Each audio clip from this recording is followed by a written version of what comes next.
Hello there, people of the internet. How's everybody doing today? I'm doing all right, thanks for asking. So, we're out here at the range today, and I personally, I just kind of came out here to do some shooting with my SKS here.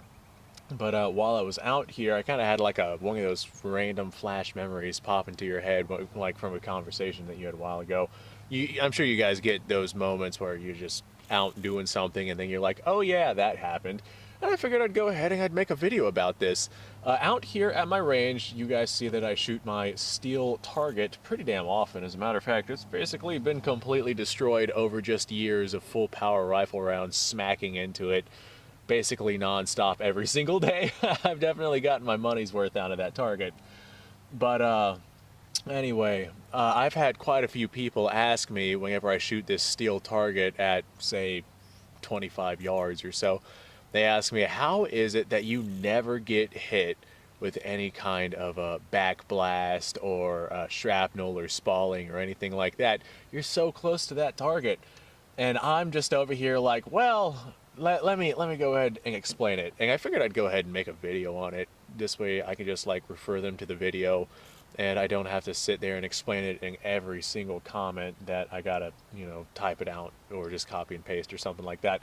But anyway, now whenever it comes to shooting at steel, I'm actually doing it pretty damn safely, even though I am pretty close to it in comparison to the distance that you would want to be at if you were firing. Well, we'll get into it. So there's a couple of options that you have for shooting steel. Basically, all of what I shoot out here is copper jacketed lead core ammunition, just very basic bare bone ammunition. And whenever I fire it, most of the time I'm firing rifle ammunition, but whenever it smacks into the targets, it is traveling at such a velocity that that projectile basically disintegrates upon impact. And anyone who's ever seen spalling in slow motion knows that spalling travels along the pathway of whatever steel target it is that you had fired. So if I was standing on the side of the steel or something like that and somebody had shot the steel, then I would be hit by spalling. But if I'm standing, on this side of the steel and I hit solid, hard steel, like brittle, level, hard steel with a lead core projectile, then that projectile is just going to completely disintegrate and I won't have to worry about any nonsense coming back at me. Now, if you are shooting soft steel, that is kind of a different story. Soft steel, you're going to have a curvature inside of that soft steel as the bullet tries to penetrate it. If it can't penetrate it all the way, then the material that is coming out of that now existing hole is going to follow that path, same path as normal ammunition off of hard steel would follow off of that steel, just in the direction of the flat sides. Well, now you have this hole which is facing you, and all of that debris and whatnot is going to follow that pathway of the hole that is now facing you, and that is where most of the time you get your ricochets from steel. Now there are some caveats to that. If you hit something like that and the projectile actually passes through, then you have a much less chance of getting hit by any kind of debris coming back at you. However, there are some instances where something like that would actually be the preference, and it all depends on the kinds of ammunition that you're using. Like, for example, right now we are at about, I don't know, 40 yards, 35 yards, somewhere in there. And I'm going to send some rounds of 7.62x39 through my SKS here. But this is copper jacketed lead core ammunition. This is as bare bones basic as it gets. And I'm shooting at my steel, which is, well, this particular steel is AR 500 or AR 550. I can't quite remember. I bought it years ago. But it's very, very, very hard steel. And this 7.62x39 is just going to completely disintegrate upon impact.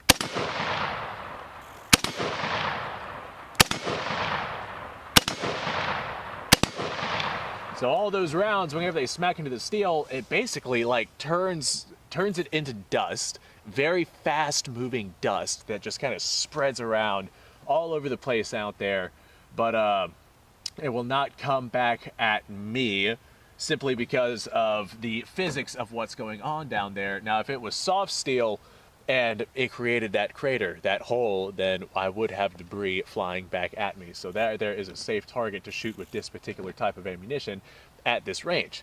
That being said, well, some caveat, I mean, things happen, bullets do weird stuff. There is a chance where I might get some debris ricocheted back at me. I will acknowledge that. But the type of ammunition that you're using also greatly depends on the target that you're going to want to shoot at. Like, for example, this hard steel plate that I'm shooting at, if I were to shoot at that with steel core ammunition as opposed to the lead core ammunition that I'm using, and the steel core ammunition that I would be using, like, say, a green tip 223 or something like that, if I were to use that on this target, that steel is not strong enough to be able to penetrate through this hardened steel that I have right here. However, it is like the steel penetrator inside of the projectile is going to be hard enough to be able to survive not disintegrating upon impact. So as a result, that is a piece of debris which might potentially fly back and hit me. So if I'm going to adjust my hat here because that sun is bright and getting low, if I adjust my ammunition type based off of my target, then, I mean, you want to pay attention to what ammunition you're sending at what target, because you do risk legitimate risk of ricochets if you're using the wrong target with the wrong kind of ammunition. I mean, steel core ammo, bounce off of that thing like if I threw a bouncy ball at that thing and it would come back at me. But this lead core stuff, it just disintegrates immediately upon impact. Now on top of that, if I had a soft steel target and I shot that thing with some steel core ammunition, there's actually, it's not a certainty, but there is a chance where that soft steel core or that steel core ammunition will get lodged inside of that soft steel because it stays whole. I've seen that happen a couple of times where you fire a steel core round at soft steel and it actually stays inside of that soft steel. So if you're shooting at soft steel up close, I would recommend using steel core ammunition as opposed to lead core ammunition, which you absolutely will certainly get debris and whatnot coming back at you, whereas a steel core round will more than likely stay inside of the steel. Now, there are some, like I said, bullets do weird things. I would not take that as advice of, yes, that's fine, go ahead and do that. I'm saying if you have no other option but to do it, then that would be what you would want. Do not do that. Just don't shoot soft steel at close ranges. I'm just going to give that as a little disclaimer. But I have seen instances where steel core ammo will stick into soft steel, whereas lead core ammo, because of its velocity, disintegrates and there's nothing to stick, so you just have all this debris and whatnot flying back at you. So hard steel, you want that disintegration. Soft steel, you want your bullet to stay intact, to stay inside of the steel, if you are in a situation where you're shooting steel up close. Now, you could just decide to get yourself some frangible ammunition, and with frangible ammunition, those things just fly apart extraordinarily easily, so you don't have to worry about much of anything. You could be right up on top of your target, and you wouldn't have to worry about any kind of ricochets coming back at you. So I will go ahead and say that whenever I'm shooting rifle rounds, the velocity basically disintegrates the projectile upon impact. However, there's a lot of handgun rounds out there where the velocity is kind of on the slower side. And if you are using a harder bullet, then you do risk some ricochet coming back at you. As a result, my steel down there, although a lot of people can't really see it, it is actually tilted away from me. So whenever I'm shooting at my steel, it's not just a flat plate of steel that would ricochet stuff back at me.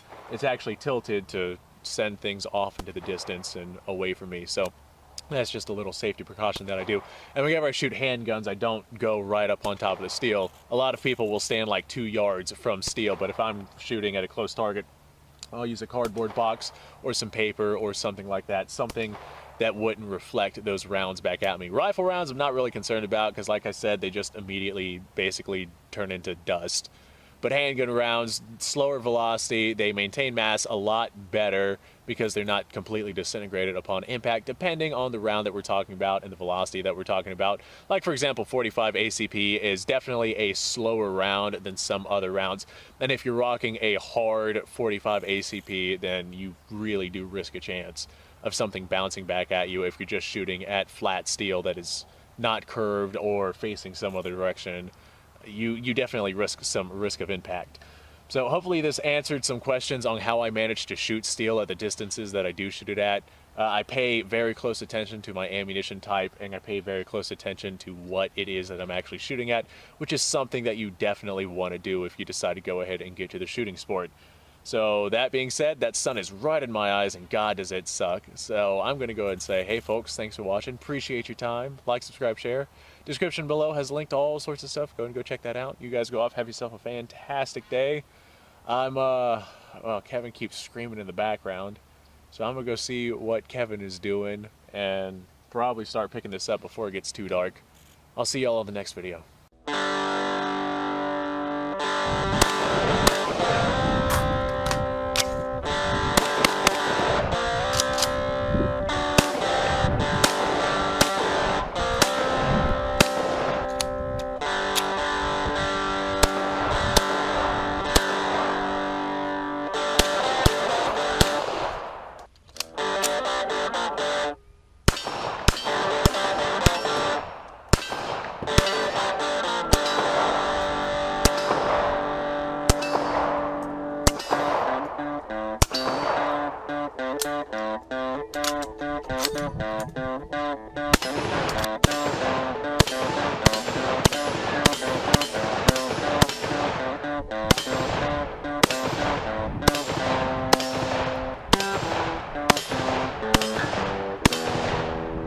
Been a little while since I've done this.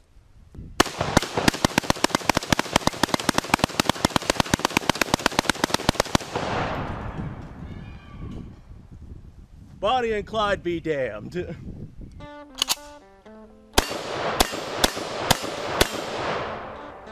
Poor man's Garrett.